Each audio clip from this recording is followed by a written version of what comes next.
Beautiful. That is beautiful, you know what I'm saying? Oh, bismillah, bismillah. You ready? You was born ready. As always, tuli sieltä. Tuli sieltä. Slide in. Alright. We back again. We back it again. We back it again. Ladies and gentlemen, and everything that is watching, listening to us, welcome back. You said everything that is what? Yeah. See, oh yeah, you mean the ones with... We don't disclose. Exactly. We don't X, Y, Z, and We double don't Gs. we don't disclose. We don't discriminate. You're welcome. So always... Is it season 6? Yeah. Episode what? 6? 6 on 6. 6 on 6, you know what I'm saying? 6 figures. Amen. And we forgot about this in last episode. Yeah. You know what I'm saying? Oh yes. You know what I'm saying? We're lacking. Yes. We're lacking, you know what I'm saying? You know what to do down there. You better put that subscribe button on the move. You better press that like as well. And as always, comment down below. And of course, we gotta suggest them to always check our other socials as well. So For sure. go down, check us, check our TikTok, our Instagram, and also the Spotify as well. If you wanna hear our beautiful voices in action, let's say like that. For sure. Of course, you want to just listen to the podcast, right? You put it on, you watch something else, you be scrolling on social media, you want to go and clean or run out or to go to the gym. I mean, you never know, somebody might be doing devil's tango while listening to our podcast. So you know what? Game is game. I'm gonna be honest, if I ever hear that somebody said, you know what, my brother, we were watching your podcast and we got kind of hot. Things went one thing to another, and all of a sudden, they on top of each other, and they just let it on. I'm gonna say at that moment that, bro, that's nice too, bro. That's nice. Hey, at least one of my life goals has been achieved. Let's say like that. I've been blessing my brother or sister in another move as well. You know what I'm saying? Yes, so man. Yes, sir. We don't mind about that. But so today, what topic are we pushing for? Ladies and gentlemen, today our topic is whatever you want to talk about. About life, you know what I'm saying? About life. So today's topic is patriotism. Now, Hold up. Are we hearing? Oh my motherland. on my motherland. on your motherland, patriotism, and of course, just like anything else, good sides and bad sides. What is it, and how we came up from loyalty aspect. So we start off with the best question always. How do you view patriotism? Ik lagen. Wait. He's starting to wild out. Wait. Well, how do I view patriotism?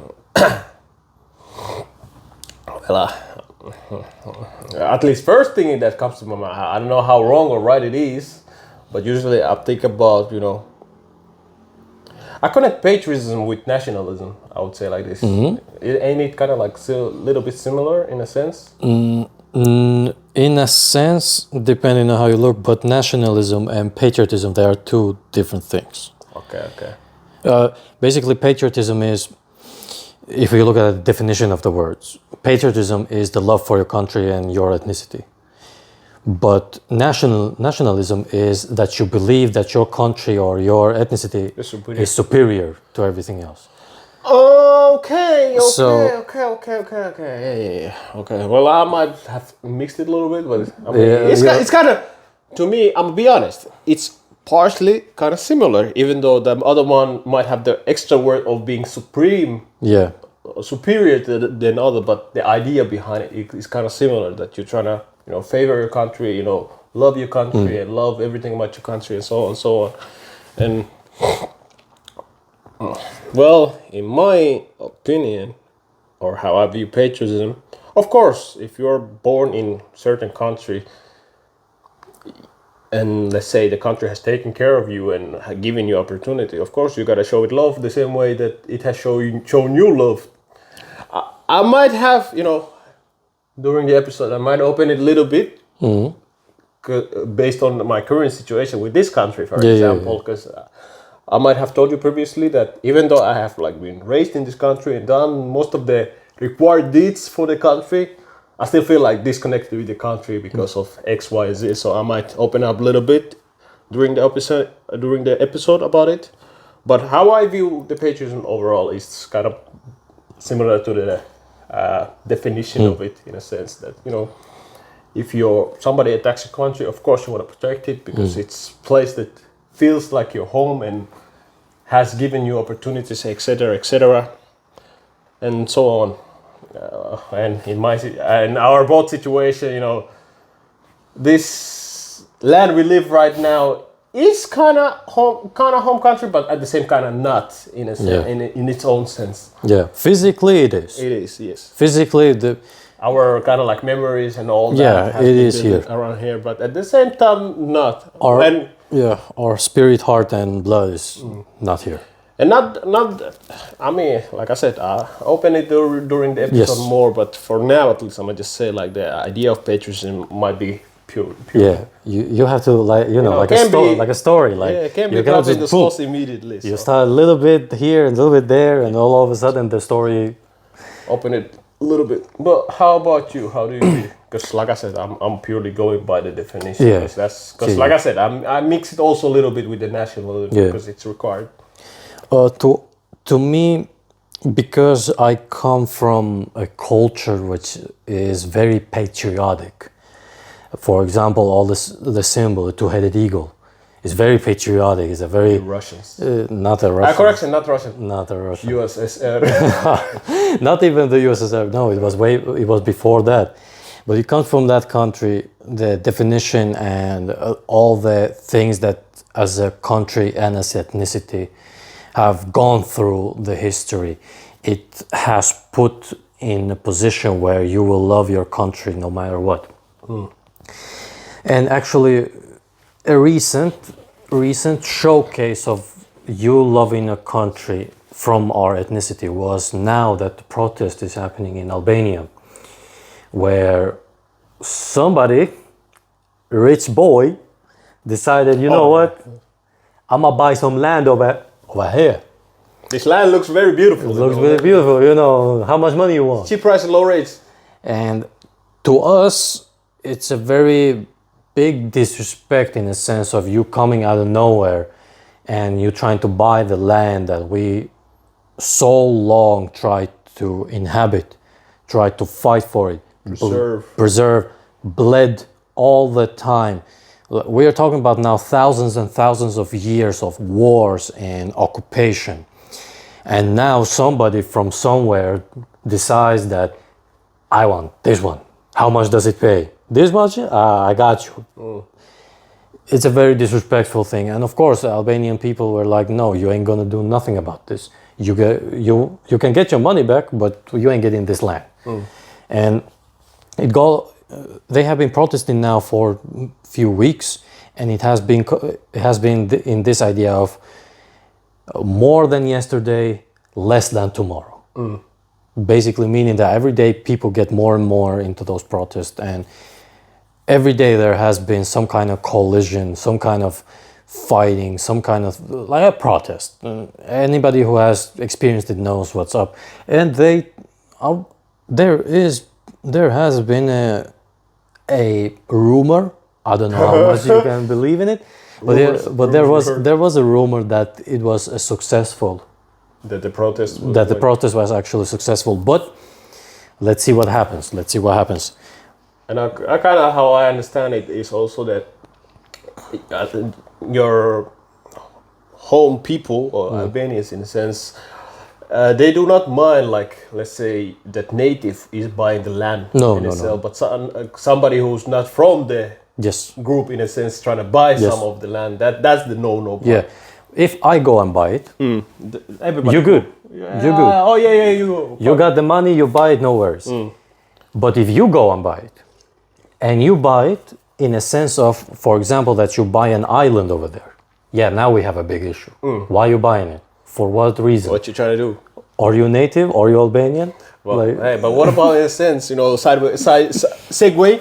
What about in a sense if I got hypothetically got married to one Albanian and then I buy a land, Then it's different. Will they be cool with that? Then it's different because then we have to get in Albania, I'm talking about, and in Kosovo, which is also that part, Albanians. Then the question comes to why is the reason?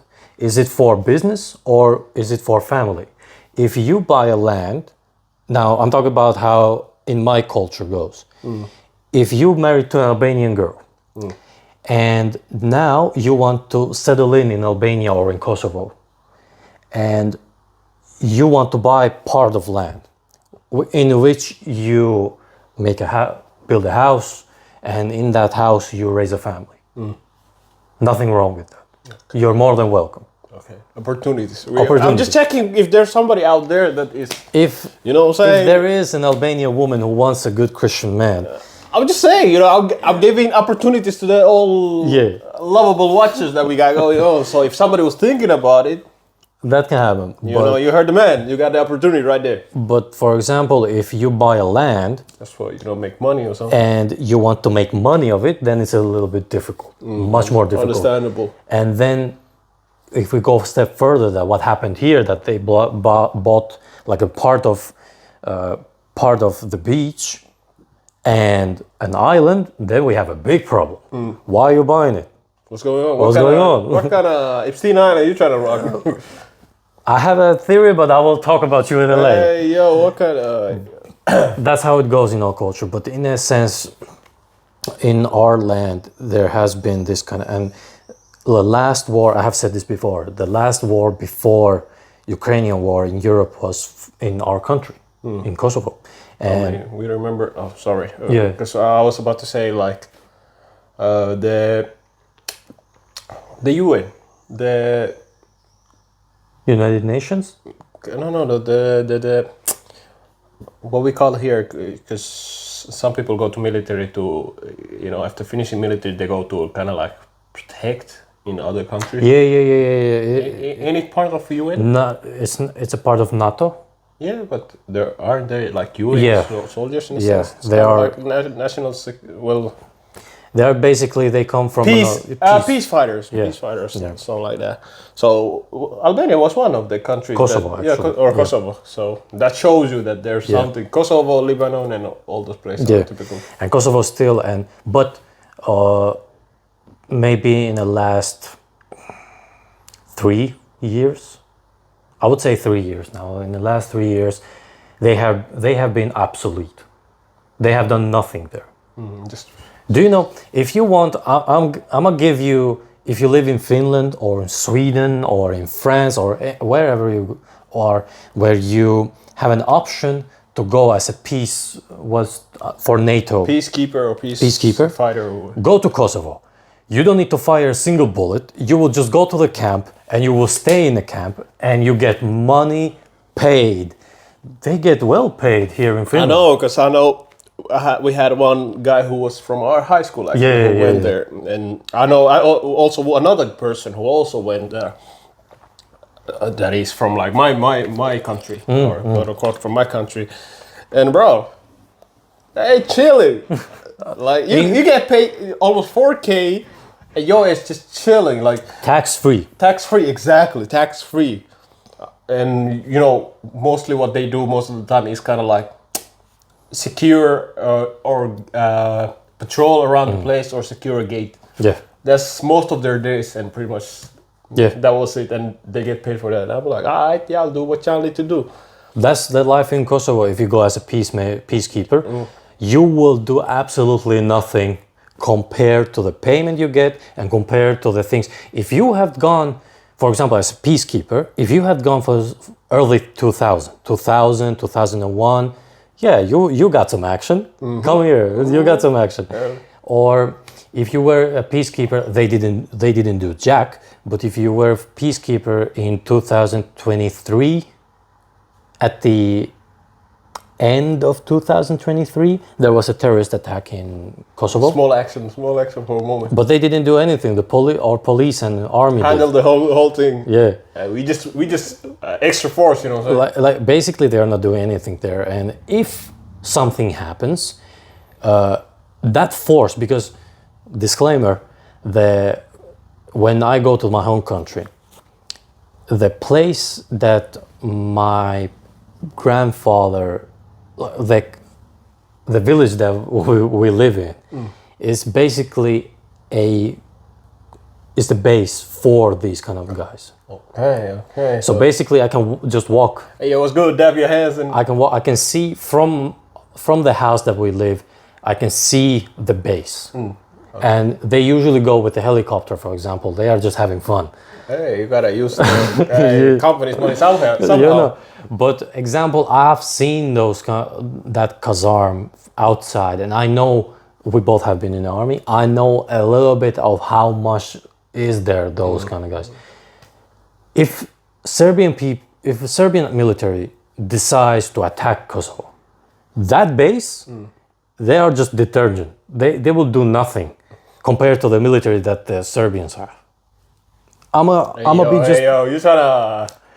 downplaying anything. Serbians are getting excited for a moment right now. You're advertising like that. I'm not saying anything. Even Serbians know this is not a big deal. But that's a fact that base, with that force that they have, will not do anything.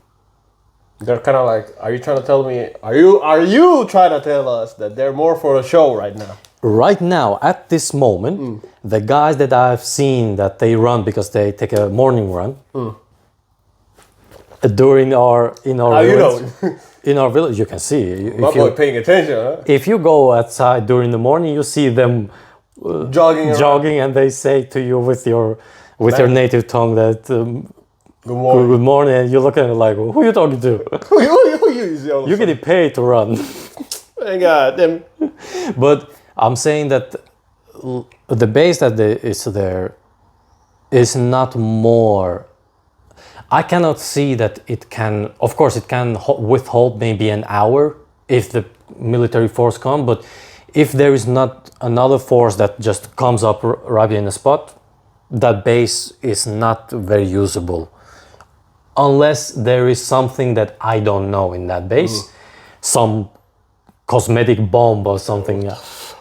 If there is something like that, I don't know. But Alright, I thought about it a couple of times. Funny thing, we talking about the army. Always we talking about army. We are because it's a everything. It's a good example of this. But you know a fun fact: if I went as a peacekeeper, they would have not let me go in my country. Because they will question if you're. Basically, the reason why they label it is because like conflict of interest. Yeah, because you are kind of like. I am the mainlander. The mainlander. Of course, it's much easier for me. I know the place, I know the language, I know everything. The reason why they wouldn't let me is that in their head, I'm still the enemy of whom they are protecting. You get what I'm saying? But that situation, I think they would allow. If you were from Serbia, then not. No, they don't allow me. What? Do you know the reason? The reason why I know this is because I asked. I did my research because it would be actually, think about it, 6 months or a year ago, think about it, next to my village. I thought about it a couple of times already. I ain't gonna lie, I thought about it. Only reason why I didn't jump into the bandwagon is because you remember when Corona came, the ruling changed. Yeah, for sure. If you wanted to apply to it, you had to take a Corona, the vaccine. Yeah, vaccine, yeah. And I said, fuck the vaccine, bro. Fuck the vaccine. Who do I look like? Because the how would I say? The requirement for like exercise, etc., for the points. I was like, yeah, I'm passing through. No worries. I got you. The moment I read about the vaccine, I said, fuck this shit. Fuck this shit. Because till this day, I still haven't, fallen into that trap. Yeah. So I was like, you know what? Let me just stick to the current situation. I'm telling you, man, if you want easy money, go to Kosovo. Yeah, I know, because that's what the friends that have went there, they're like, it's boring, yes, especially if you go to these certain areas, like even Lebanon, even though it's more closer to action, but some have said that it's kind of peaceful. In the only like major thing that has happened was the explosion. Yeah. But other than that, it has been pretty peaceful in that sense. Do I know it correctly? Because I have one person that I know who went there actually during this spring that is closing off the base of Might be. Lebanon, because if I remember correctly, now we go a little bit off topic, but I had a friend with whom I was working. He was like this. He came once in a blue moon to replace somebody who wasn't at there, and he came from a special ops here. His brother actually is, the special ops here, the highest one, the one who jumped from the the parachute trooper. Yeah. The hardest military to get in here, in Finland. Actually, no. That's Isn't? No. The hardest, I would say, is the being contracted as a special force unit as itself, because that the parachute trooper thing is more of a course. I understood that it's hardest to get in. Yes and no. One of actually hardest, I would say, is the diver. The diver. Yeah. Well, But it's kind of like I could pass those tests, by the way. The diver thing. Diver I test. But anyway, he was from the Special Land Corps in close to the eastern border here. Oh, the You know the place. And because we are not trying to get in trouble here. we ain't snitching nothing. But his brother actually works in the parachuting as a course officer. Okay.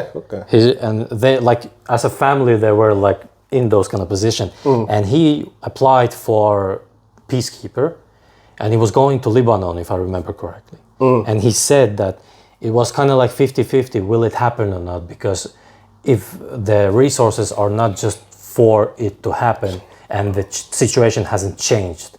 So therefore, the NATO, is it the NATO that makes this, or the KFOR, I don't remember which KFOR it might be, who makes these decisions to send peacekeepers, they said that the situation hasn't changed all that much for this long of a period of time. Wasting resources. The resources are just going waste. This might be the last one. But he went. He went there. So Lebanon can be the place that may be the last ones. Just there. But quickly, a disclaimer too, if somebody didn't understand what I meant by the parachute trooper, because here when you become a conscript, you of course have the option of going the regular route, of just go to military, finish your service, and that's it. And then of course the one who wants to be a little bit tougher and experience a little bit hardships, there's other options, and one of them is kind of like the special options. They are not still qualified as a full special force, the ones, but we have the parachute trooper option, and then we have the diver course, and those mimic the special force in itself, but they're not fully qualified as a special force. And let's say you go through that course and you enjoyed it, for a whole year, because it's a year course. You enjoyed it and so on, and you decide to continue as a special force route. Then we have an actual special course, like for the special forces. That am I saying special course. Yeah, but for actual becoming kind of like a paid operator for the special force, and that's also another full year course. And then you kind of, from that full year course, you kind of like separate into either a diver or the ground forces. Correction, the naval. Yeah, naval special force, which usually is the divers, or stick to the ground forces, which usually are parachute, etc. So that's the thing, and then you get the 5-year contract or so. So that those guys are qualified as special force. But the guys are kind of like, I would say, kind of like candidates or trainees for special force. They are in the butts. Then the butts, in a sense, your butts. Yeah, but usually the guys, if they apply, they tend to have the same skills. For sure. Yeah, even because I'm referring to buds because it's well documented. Buds, and they have 6 months to a year. 6 months first, then it's 6 months afterwards, and then they become Navy SEAL, and then 2 years they have to be in that contract before they qualified as a operator. They have those kind of but kind of like similar sense. Of course, if one of us want to apply to the special force, like the actual special force, we can. Because we have the military service done. But our selection possibility is much more smaller than the one who have gone through the quote unquote special force route, because they have the experience of that toughness. But it doesn't cancel out from us to apply it if we actually want it. Yeah. As long as we just meet the requirement of like the vision, the health, etc., etc., etc., and of course then getting the scores, the minimum points. Because our homeboy was, if you remember, he actually applied to the parachute trooper. Yeah. And if I remember, did he get in actually, but then he kind of like skipped it or something like that, or he was in a reserve in a sense. I understood the first time he went. He didn't make it. Not the reason because and it wasn't because he didn't meet the time, but it because the guy who was because he fucked him up.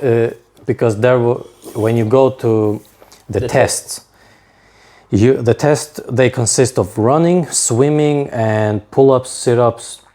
Actually, it consists of the basic, usually basic just thing, the basic. and also because Finland, as we know, it's a wintry country, so we also consist of skiing. Skiing.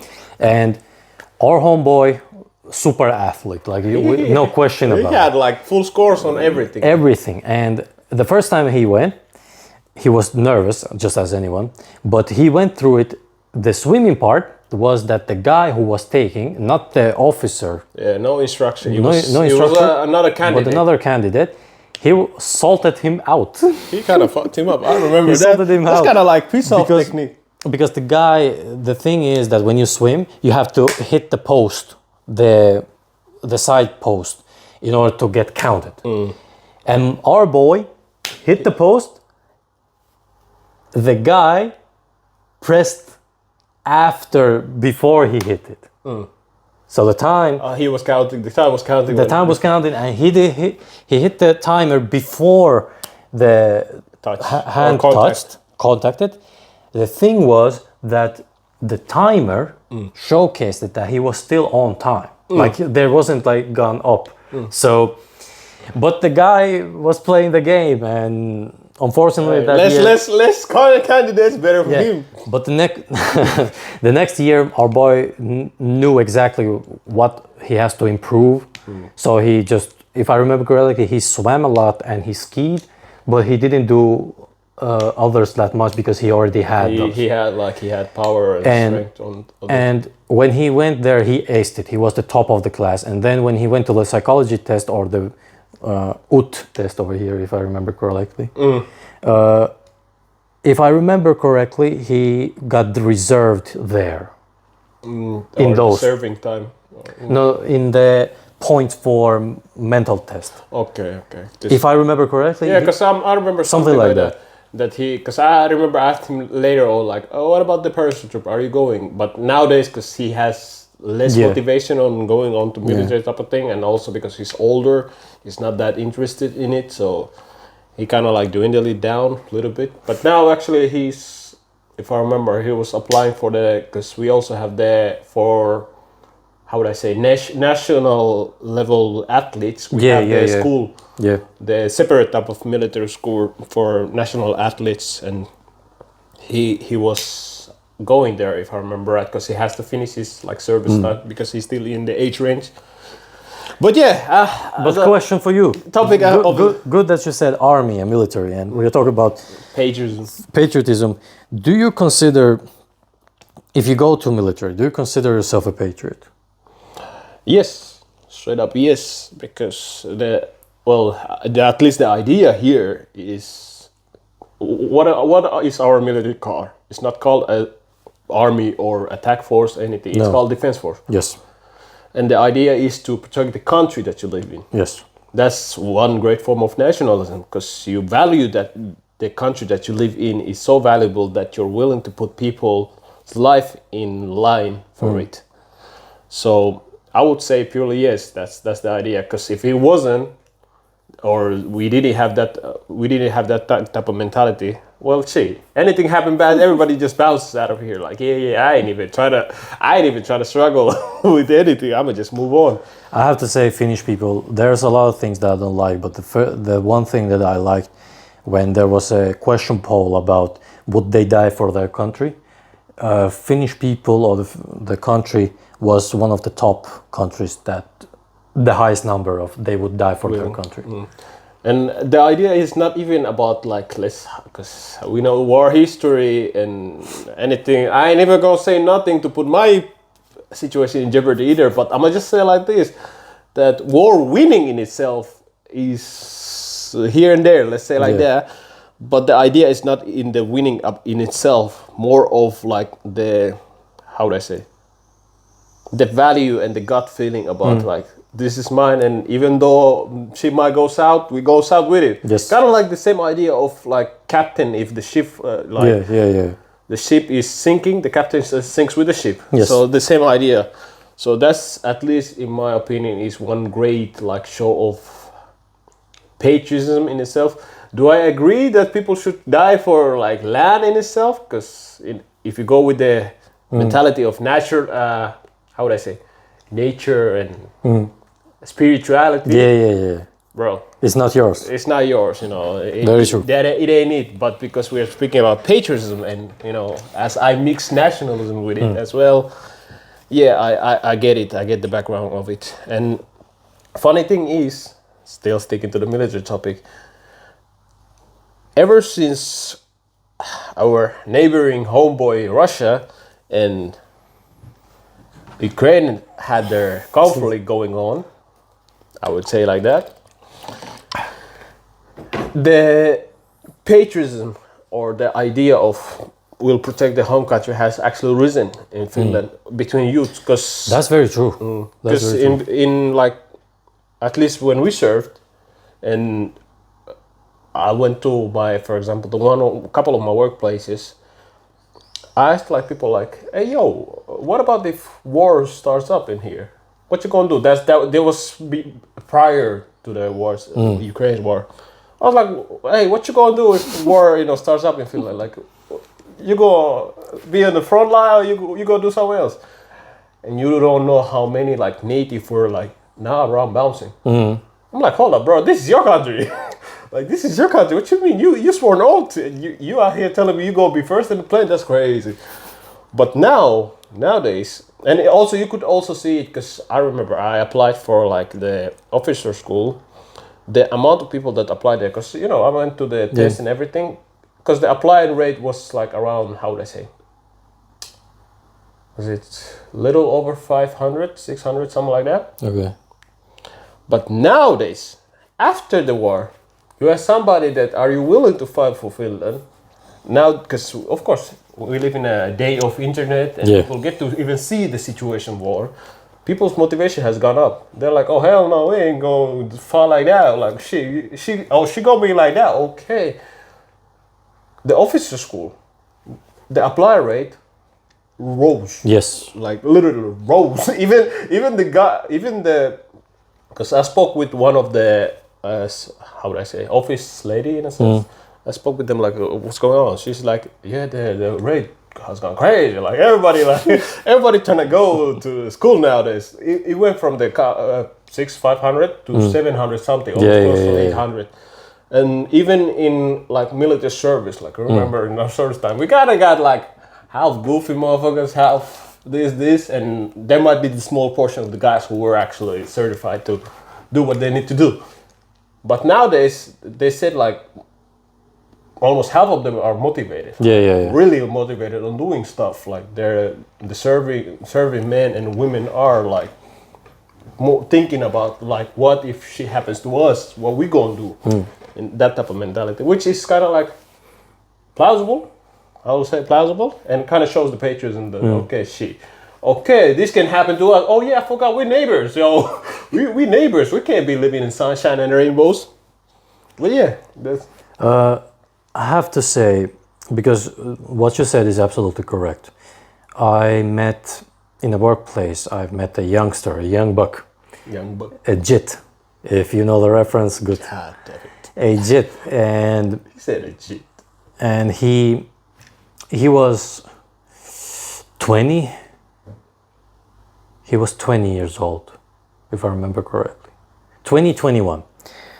And he was this kind of, he liked arms and he liked military and he liked that. He liked that kind of thing, and he went to the same military as us. Air Force. Air Force. And it was funny because I asked him about the thing that how was the, because you remember our co-host, he told you guys that there was just a regular route of 6 months. You go, you do your deeds and you go away, which I did. And then there are 9 months, 11 months or 12 months. It's, well, officially it's 11 something. 11, but 12 months. And then if you go from there like a paid officer, it's longer. It's kind of like a... But it's a different... We call it kind of like a summer clown. Well, not summer clown, but kind of like a summer... How would I say?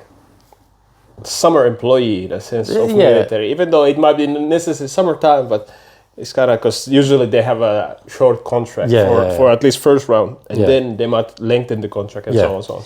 So those are usually the routes, and for majority of the people who go to the army, they usually take that 6 months, because in 6 months you will get the basic training, you will get the training specified for your and get the hell out. And get the hell out there. That's the first and fourth one. Like that is the whole point. And then, for example, they, like you guys, no, actually I go with the 9 months first.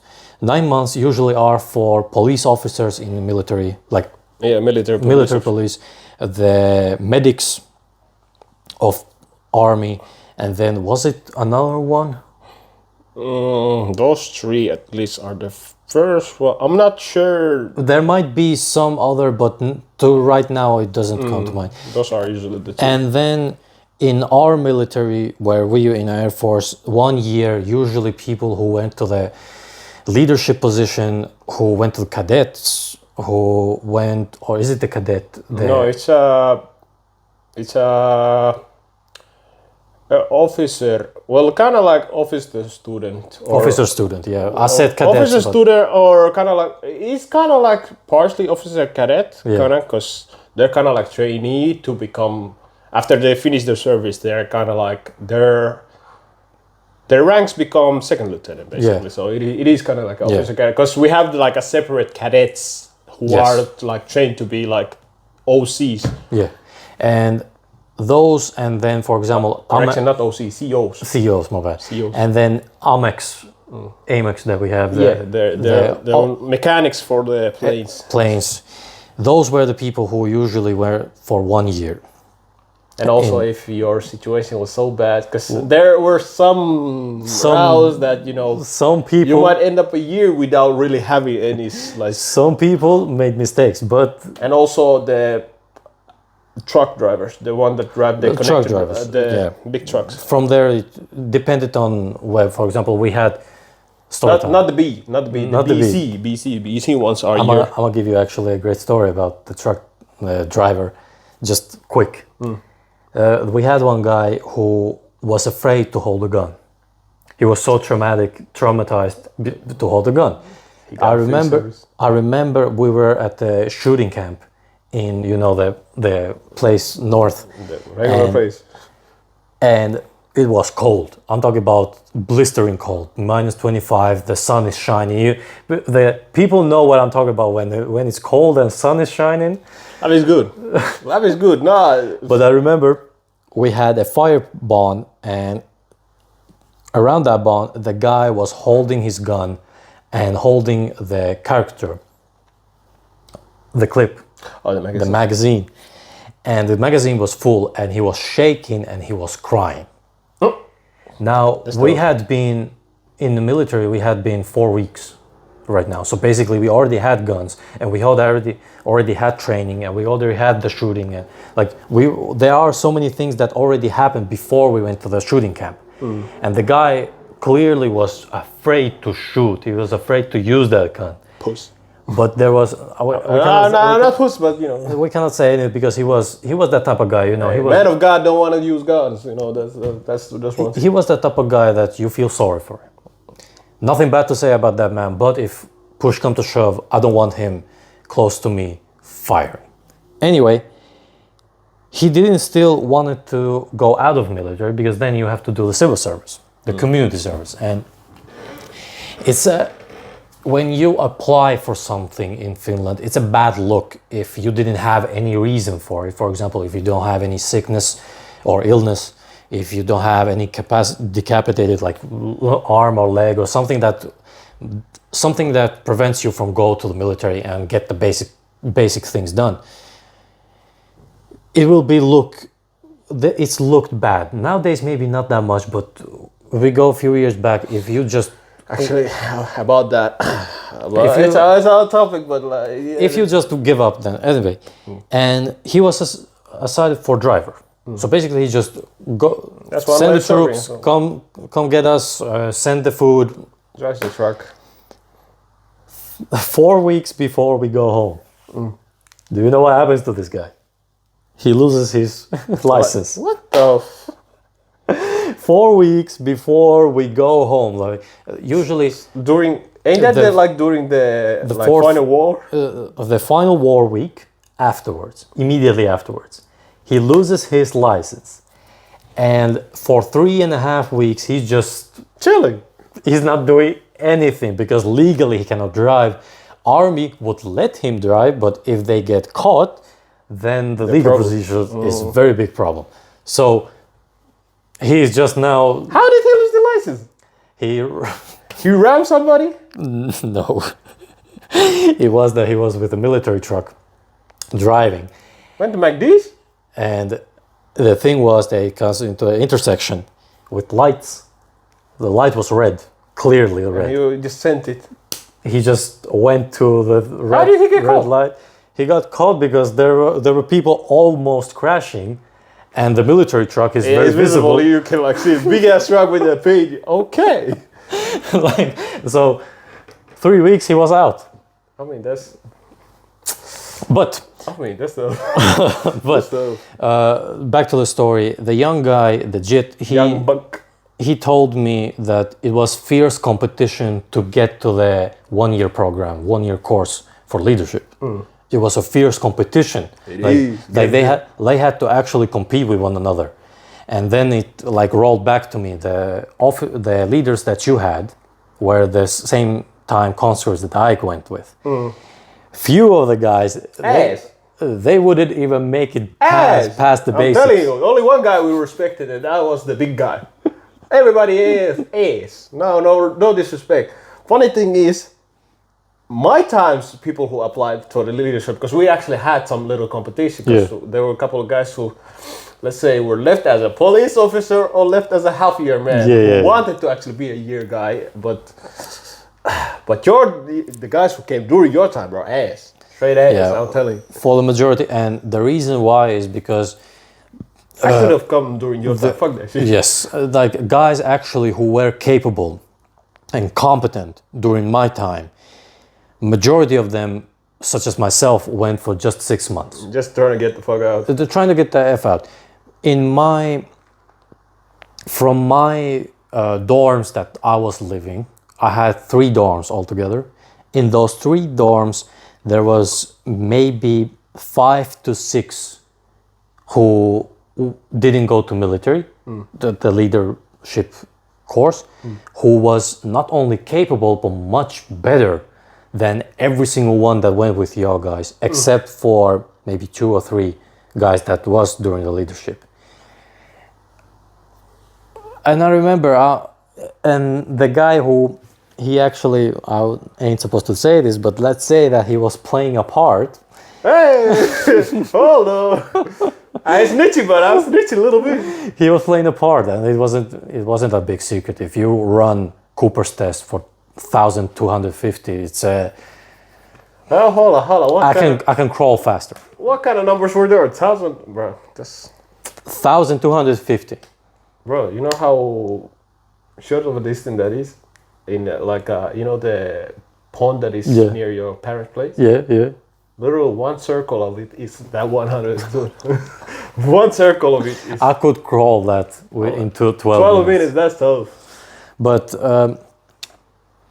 that being said, patriotism in itself, do you believe that everybody who goes to military, because military is a great showcase to patriotism, do you believe that people who go to military are patriots or have patriotism?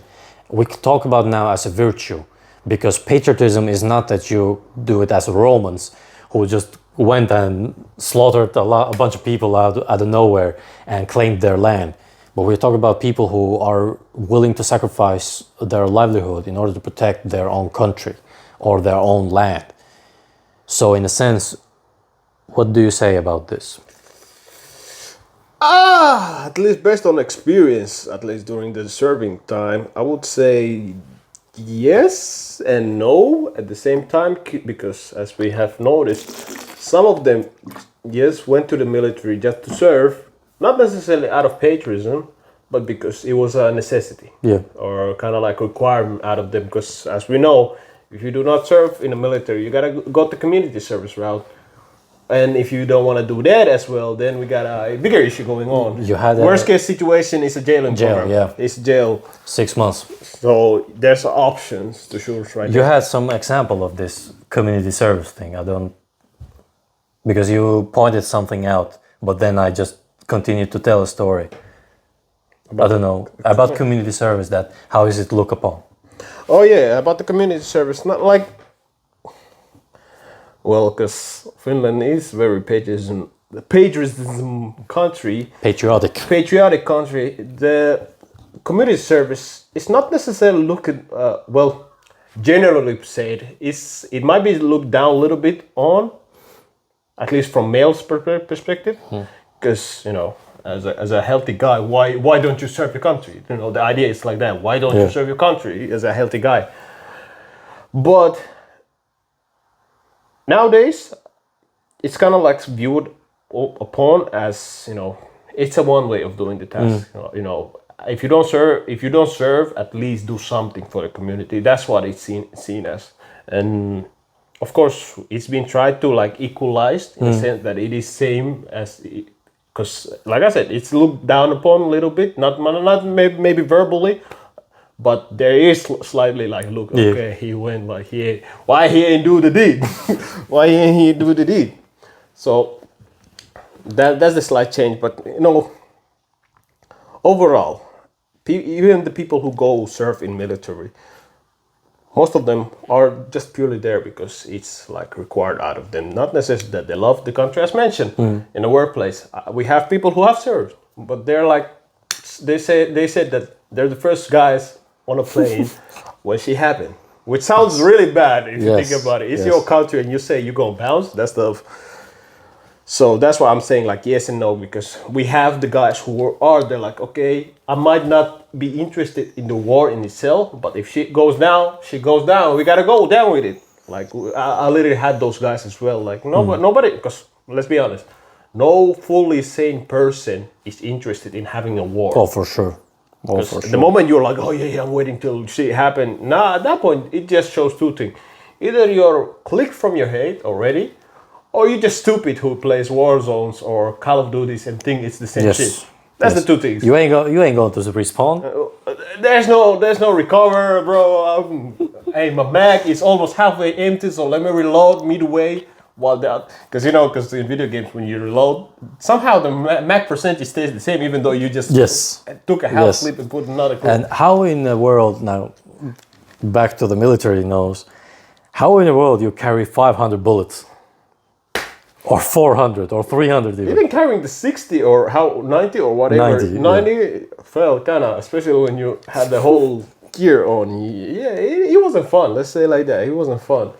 So, hey, game is game. Game is game, literally. No, but it's like you said, Black Ops, especially Black Ops, Call of Duty, all these kind of first-person view shooting military war thing. Of course, they bring something inside of us because before these, there was a lot of times when people actually fought wars and hand-to-hand combats, and it was a very brutal thing. But then, thank God, it has changed from that to now. I hope, for the love of God, that we can transition all that to games. That we don't need to go actually and kill the innocent people in order to provoke a war. But you're absolutely right. And one thing I think that has helped it so much nowadays is the world of internet. Yeah. to big degree, because Yeah, like I said, the information moves so fast. Any conflict that is somewhere, pretty much everybody knows about it. Anything that some people sees as, how would I say, war crime or bad or etc., we got a Yeah. voice upon it. Yes. So that's I could say that's one at least player on effect why we still haven't had like major quote unquote war going on. And like I said, knowledge, data moves, information moves fastly. But about the patriotism, what a beautiful. Oh, you have a question? Yeah, because Okay. we have spoken about like a military perspective most of the case, but how about like in civilian perspective? Example, workplace or overall how people behave. Have you seen, or even in, how would I say, sporting competition? Yeah. Good question. It's, to me, when it comes to patriotism, there is always that degree that you view your country, your ethnicity, your nation as the best of for yourself, but you don't put other nation down. That's when it becomes nationalism, and that's when it comes very toxic in all around. For example, this is actually a good example that you put it. This year were Olympics, and I have to now open up. In the workplace that I was, we had a big screen. Now, we are talking about Continue. maybe about how 10 meters wide. Yeah, it was about 10 meters wide and 5 meters length upward. And in that screen, we streamed games, we streamed different competitions, we streamed things that came from Olympics. And one of the most streamed in Finland was the ice hockey games. I remember last week And or week before. now it's a national, but Still, we talk bro. about Olympics. Still. And in the Olympics, there was one thing that bothered me so much, is that Russia was not participant in any of the games, in any of the things, competitions that were in that Olympics. Now, to many, it might seem that why would we let some country who is fighting a war let go to Olympics? Well, if that's the logic, then there is a lot of other countries that you shouldn't allow to go to games, Olympics, the nationals, for example. But to me, it felt a very, very big robbery, because to the sport in itself, it has nothing to do with it. I mean, that's the bully game. That is we the got bully going game. on. Because let's be honest, if the Russia came to play in Olympics, it would change the whole dynamic, because now it's another great super force about ice hockey. I'm talking about just ice hockey. I'm not talking about all the other sports that there were. Which in those sports as well, it might have been that they would dominate. But for ice hockey in itself, I believe that it would change. Maybe not win the Olympics, but it but definitely, they would affect the way the people play there. So to me, good that you brought this up, because if, for example, a country wins a Olympics, for example, or nationals, it boosts up the patriotism that the people have for that country. In our country, for example, football, judo, boxing, kickboxing, MMA, these are very big sports in our country. In judo, for example, we have maybe 5, 6 world champions in judo. The first woman that won Olympic gold in judo, she boosts up morale of our country. Even though it was, in a sense, in the letter, it was a very new country. 2009, 2008, my bad. It was a very new country in a sense. But because she won afterwards, almost immediately won the Olympic, it kind of boosts up the country morale, and of course gave the other people, the other countries, like they forced respect, can we say, like not forced respect, but it made demanded respect for that.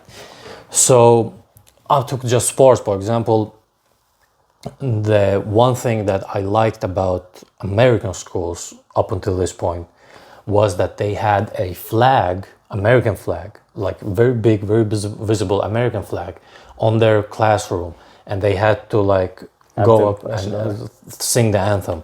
And it was, to me, it was a very good concept because it teaches you from a very beginning that you are part of this nation. And that part of the nationalism as well? Patriotism, I would say, the better part. Nationalism. But if you're trained to think that your country is great.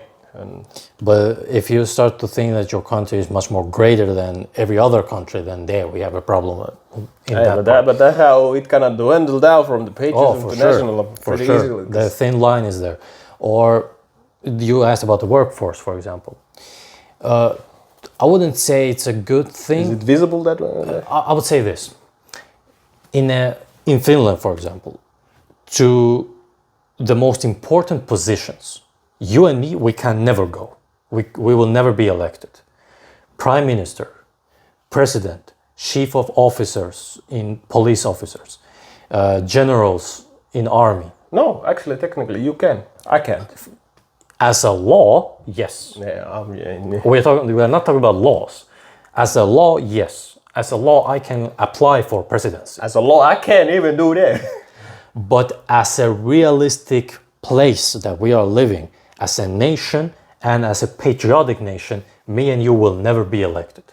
For hundreds and thousands of years, if God gave us that much time here, we would never be, because the fact is that Finnish people always go before the other ethnicities in Finland, especially when it comes to these kind of high position places. Now, in my opinion, it's a very good thing. It's a very good thing, even though I am much more capable of some politician or some CEO over here or president, or even if I was or I am, that's still closest to a point where ethnically I may have not have the best interest for Finnish people. That's probably the first reason why you would, because... And let's say this, even if I was much more competent, and even if I have proven myself time and time again, that if I got the job, I can do it much better than him or her, and the Finnish people would be much happier in my leadership, they still wouldn't elect me, because there is always that thought, there is always that conscience, there is always that back hidden agenda. What if? What if he betrays us? And that's why I respect Finnish people in this sense, because no matter how trash their trash is, they will never say it in front of somebody who's not from Finland. we don't need extra trash. They will never say in front of some foreigner that our trash stinks. Never say that. If a Finnish person says something that Finnish government is bad, just so you know, it's really bad. It is really bad. Hey, you trying to get us thrown out of the country or something like that? What's going on, huh? That's why I respect it. Every Finnish people protects their own, and I have to respect that. Actually, I have a backup question behind it. Because as we know, in our situation, we might have the Finnish nationality. No worries about that. We have done the deeds, served the country, and all that fun thing. Working citizens of the country, taxpayers. Not working. Currently not, because we have had our, let's say, our workforce situation is absolute trash in Finland. Yes. So it is what it is. But we still apply for workplaces, so it tells us that we are active citizens. Let's say like that. But on top of that, even though you were born here. If I'm more correct, you also have a second nationality, do you? You mean a citizenship? Yeah, or citizenship. Yeah. Yes. Okay. So we are in there, because I was thinking about this. in a sense. So how does the patriotism work for somebody who is dual nationality or has a dual nationality? Because I have now a couple of friends who either were born here or have lived long enough here that they have two nationalities. How the patriotism shows in such a situation? Good question. Well, question then comes, is it the fact that they do have double nationalities, meaning that their mother and their father are different nationalities? Or do you mean, like myself, for example, that I have born here, but my parents are both from the same ethnically nationality, the same place? Show us the both instances, okay. because like I mentioned, I have both of them actually. Okay. Well, both experience. of this. when it comes to, for example, my situation where I have both, Parents from same ethnicity. I have dual citizenship. In that case, it doesn't change my view because I still have a very strong hold or not patriotism towards my country because of the history that we have gone through and the things that I, for example, feel when I am there, the things that I've noticed, the things that I know about from our past and the things that we have suffered throughout there. And then, of course, here, how I was treated here. Of course, I get much more attraction towards my land than Finland. But let's say somebody who has forgotten their national pride, where they come from. I have examples of those. First of all, I have to say, if your parents have immigrated here for a better life, you have an obligation to know your past, know your language, and to never forget your tradition and culture. It doesn't mean that you have to practice every time you leave your house, that you have to practice the exact same culture, because the fact is that you're living in somebody else's territory. But you have to still conserve your culture, because if you live long enough, you will forget it. If you live so much territory here in Finland, for example, I know a couple of instances where same situation as me. Their parents came from war.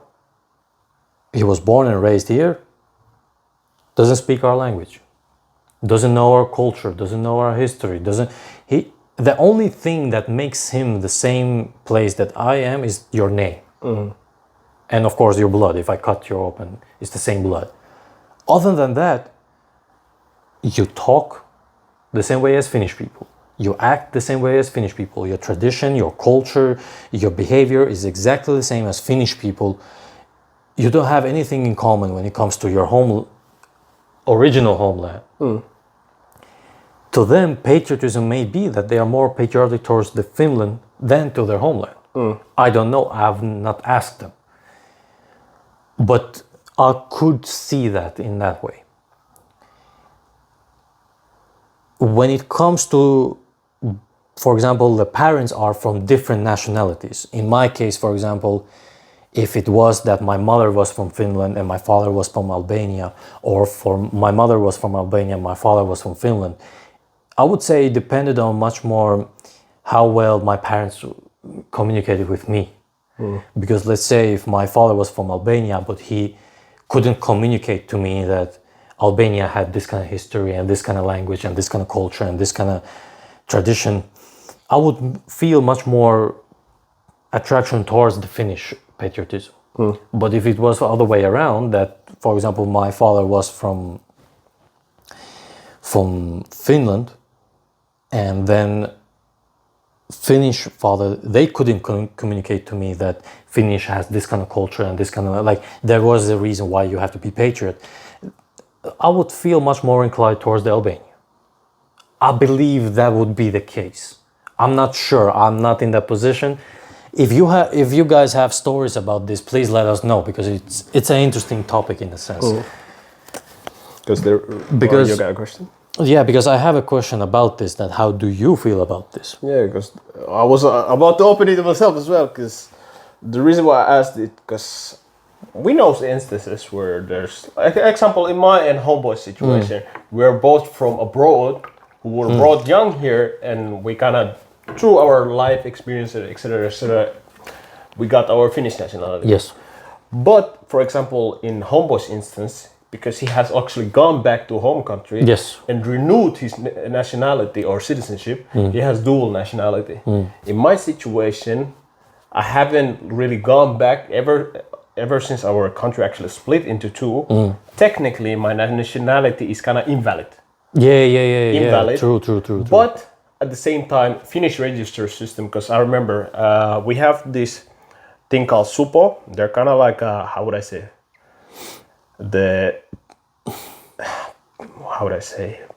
not really police force, but kind of like the national security type of police force, in a sense that if you apply for higher position or very, I would say, vulnerable position that is a security risk to a country, they will, make a investigation about you and then have a little interview with you and so on.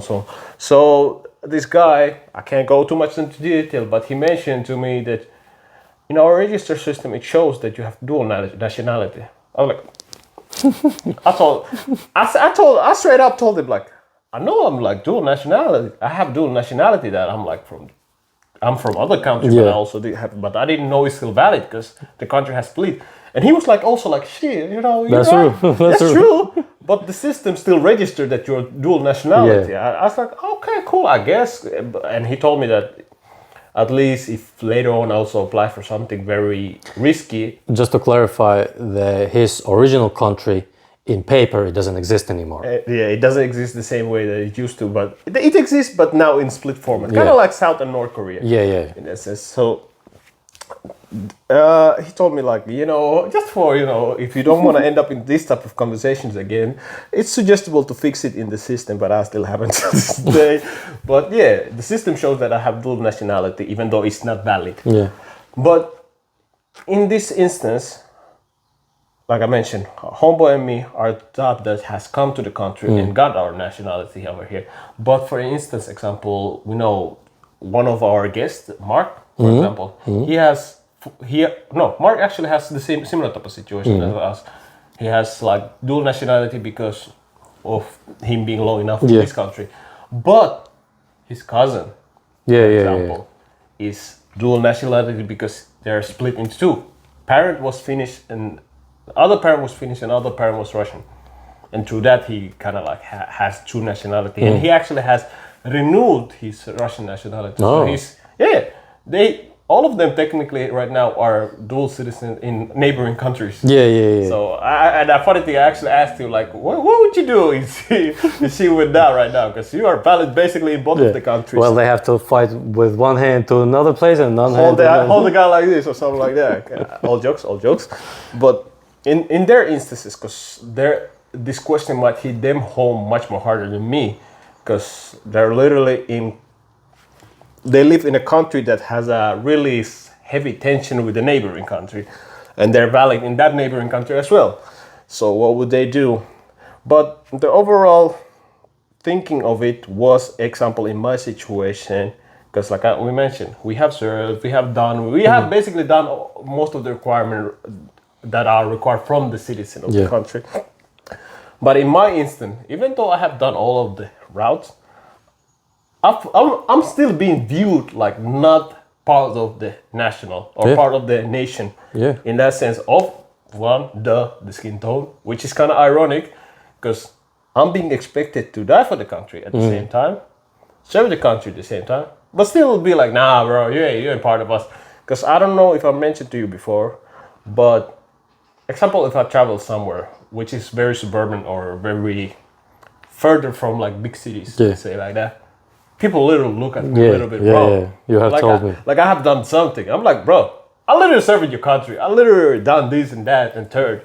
And you still look at me. Yeah. I'm a taxpayer. And you still look at me wrong. Like, what's going on? Yeah. That's why when I had many times arguments in my last workplace that, no, you're Finnish. If I was Finnish, why am I working here? I should have been running a company now. I should be running a politician office. If we are talking about that, I'm Finnish as much as you, but we are not. When it comes down to it, that you said, no matter, you're national here, Ethnically, you're not. Now I'm national in the papers, but nothing else doesn't really matter. There you go. Which kind of, and I don't remember who asked me once that. What about if your country has war with the country that you live in right now, and you're national in kind of like what I mentioned about our previous guest, that you kind of have a crossfire of interest, or what is it called? Let's say it like that. Yeah, that you have a mixed interest with the situation. And yeah, technically, as I mentioned before, because we have lived long enough in this country, the country has given us opportunity, we should be prideful. And good example of this is, when we play with homeboys, like the Call of Duty and something, we meet new person and they ask us, where are we from? The first reaction usually is to say we're from Finland.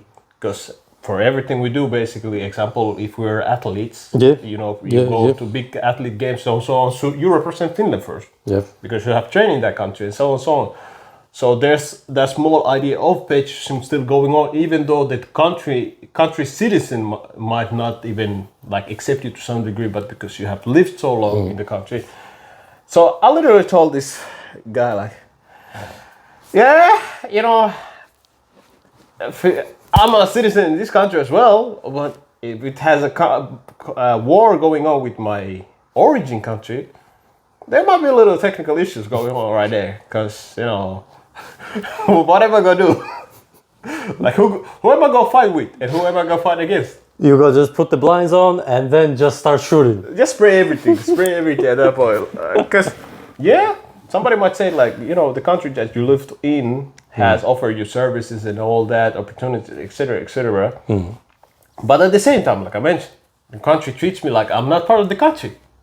So what you gonna do? There's a big conflict going on right there. Yeah, for sure. Like, for sure. Don't take me wrong. Like we mentioned before, like there's a lot of great things that the country has done and showed us. Like, for example, with the military type of thing, and not every opportunity, but certain opportunities, schooling, so on, medical, for sure. healthcare, so on. So there's big part of like little pride on it, and that Finland has. And I know when we tell somebody from, like, example from France, they might have the language, but we're like, we got this, we're in Finland, you know what I'm saying? But that's the small patriotism part. But did you actually have extra question for me? Or was that what you were trying to? No, that was the question. That was the question that, because in your situation, you came from another country to here. Now, of course, you came as a little boy. But would it be a boy? But would it be different, for example, if you came here as a adult?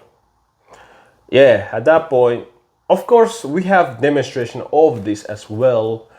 But like I mentioned, most of them are from athletic, who at least have that patriotism, patriotic idea of, like, this is my country as well. They're usually athletes. At least what I've noticed, like UFC fighter,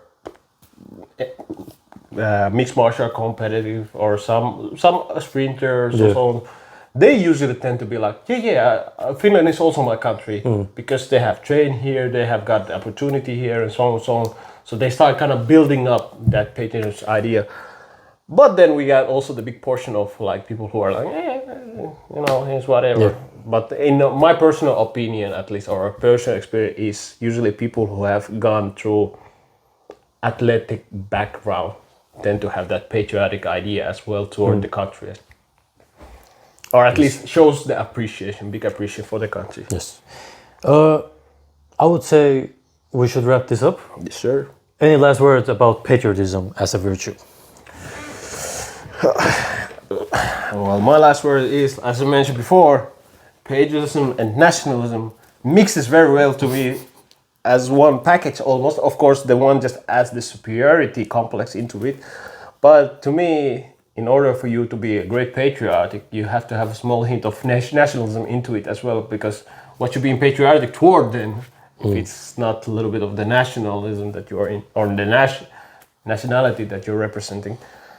And I would say like this, of course, this is utopic thinking, because I have had a couple of ideas, like, what about if we all of a sudden had one great nation, just one, not such, but of course, you have the internet. I've checked a couple of things. Some people have said like this might have a little bit crossfiring going on, of course, because of a lot of things. Of example, ethnic ideology, religious issues, worldly views, etc., etc. Even the currencies could cause a little conflict in itself. So it's a utopic thinking that if we could have one nation, because that's one reason aliens haven't bothered to come here, because niggas can't even choose what where to have peace upon. So what the fuck? What are they going to be doing here?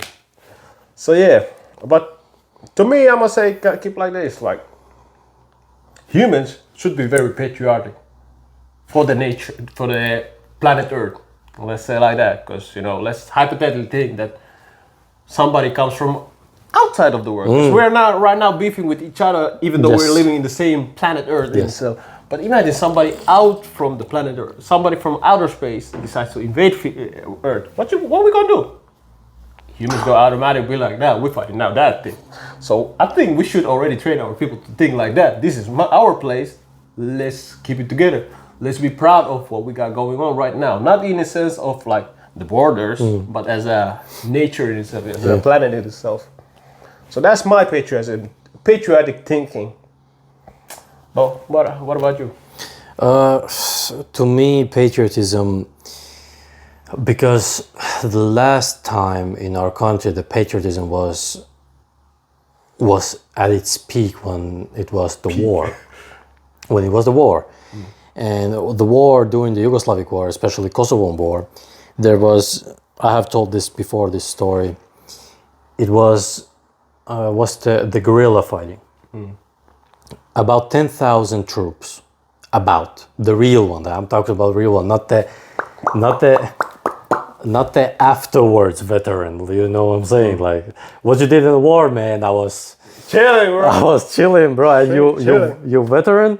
There's actually a humoristic video in our country about this, because in our country, unfortunately, they have misused the word veteran, because in our country there was a deep respect for the veterans, because they didn't have any weapons, they didn't have any equipment. They were fighting in a blizzarding cold, minus 25, minus 30, with just regular jackets. With gotta hustle what we gotta hustle. They were doing the utmost, and they were doing it because it was the only way that they could.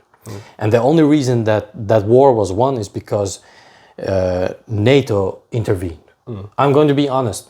There was almost 400 to 1 million troops of Serbian troops that was just ravaging the place.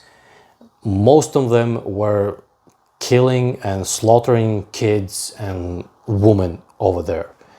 But afterwards, and because of that, they get a much more respect in our country. Not maybe from a political or from the financial standpoint, but if they go to the store or if they go to somewhere, people respect. They will give you stuff. They will order. They will honor you. And the real number is about 10,000. 10,000 actual soldiers at that qualified time. Veterans. Actual qualified veterans. Now the number is 50,000, 60,000. And there is a humoristic video where ghost numbers, where a real veteran, the fake veteran, had bought a land, and in that land they put a university. But the problem was they were doing that on this real veteran's land. And his wife got killed during the war. And he had one son, and the son grew up to be a very big man. But the problem was that they didn't have any money, such as many veterans in our country. And they were like, well, we should do something. Let's sell the land that they have. But when they go to sell it, they see the university is on their land. So here comes the big bucks. And he goes to the place when he finds out that it was his other comrade who is a fake veteran. So basically, he was just staying in a tent when it was time to fight. And he was fighting. So when he meets that, he is the principal of this university and they have both built it on his land. He goes down on him. Like he starts to rip him off. I remember the line that he said to his son that, do you see this person? Like his father is saying to his son, do you see this person? This person would always put perfume before we went to war. Oh, before the battle, he just put perfume. He never went without perfume. And it was like a condescending way of saying mocking him that he ain't shit. But he is in the list of veterans. Example. But I'm taking it. I mean, that situation technically might not be outrageously hero veteran, but he was at least during the actual time in itself, in that sense.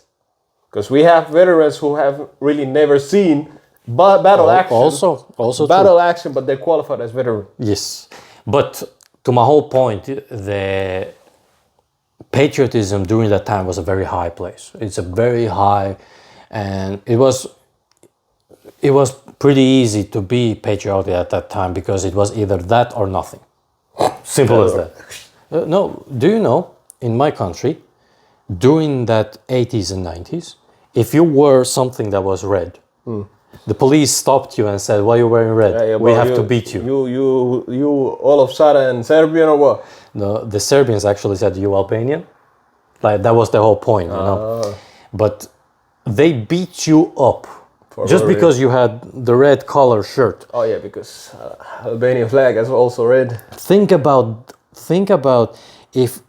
if we explain it to someone right now, the youngsters or here in Finland, that you wear something, you get beaten up and they could throw you in jail and then minimum sentence is 8 years. What you gonna do?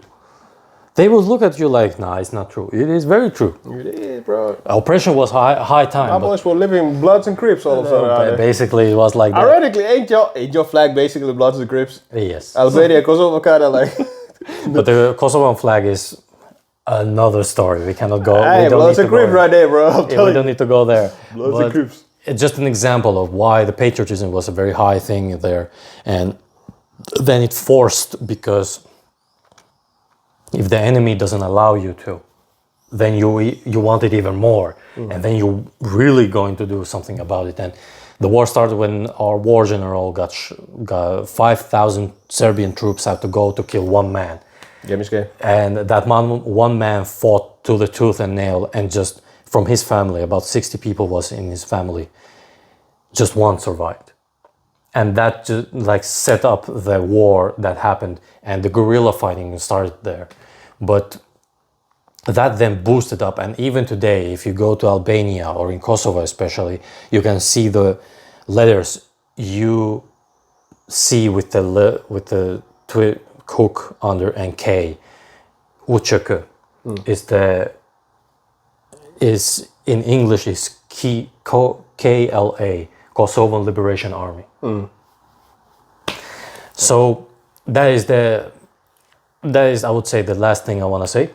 Very military pictures we got. But it's a good way of showing. Salute on your goddamn. Good way of showing. Salute people. on your goddamn. Ironically, funny thing I didn't even mention. If I remember right, we have mandatory service also in my country. Really? Yeah. Okay. Because my father has served, and my mom has told me that there is also. Okay, so basically, if you ever go there, technically, I gotta. So if you go there, they might catch you up and say, "Hey, we see something." I think there's some type of requirement at that point, like. And I don't know what kind of situation, if it's still on, but at least previously when it was a one nation. Can we check? Yeah, we can check. Let me check. Because at least previously when it was one nation, they used to have like a mandatory service.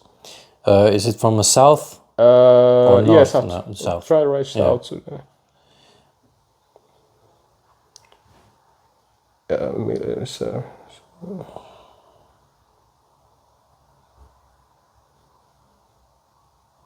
No. Yeah, it is not. Okay. So now 'cause it that- has that's- changed, yeah. it's a thing. Yeah, no. Actually, do Because you know? my pop said that the service was like what? I don't think it was it 2 years or something like Yeah, that. yeah, yeah, Something yeah. like that. Even in Finland here, the minimum time, like I'm talking about way before we were conscripts, was 9 months. Yeah, I the remember. minimum. It changed because I actually met one guy who was serving the 9 months. It's the thing. When I went to one course, he was like, yeah. I was 9 months. I was like, hold up, what? Because he was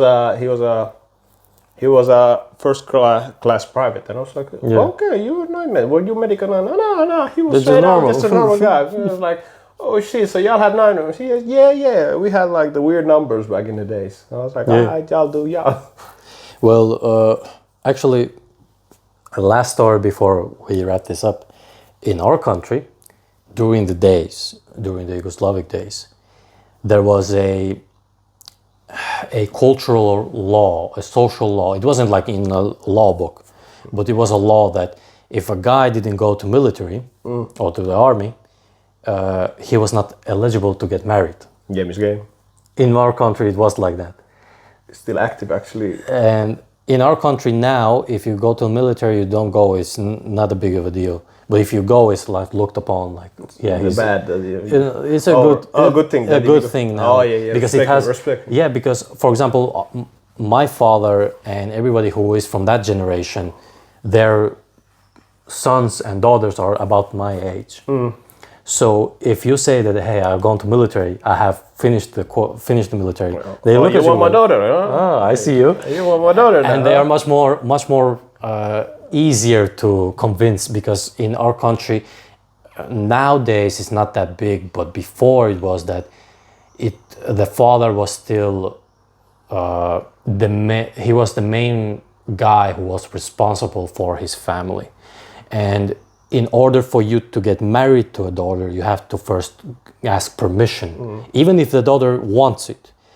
The father has to be convinced. You have to be convinced, and usually, if a daughter loves you, the father, they don't have a lot of options during that time. But if the daughter is a little bit, maybe not. the father will look at you and say, "Let's see what kind of person you are."